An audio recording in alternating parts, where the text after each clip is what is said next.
अब 14 महिनापछि मैले राजीनामा गर्छु शेरबहादुरजी प्रधानमन्त्री हुनुहुन्छ। ओहो ल भनेर जानु भएको छ।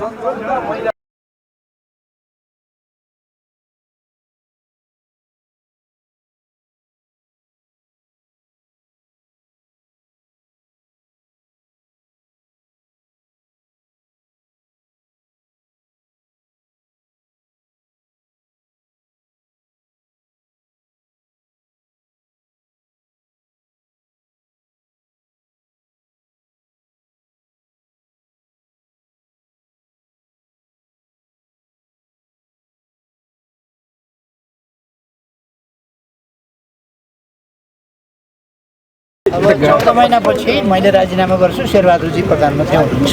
ओहो ल भनेर जानु भएको छ।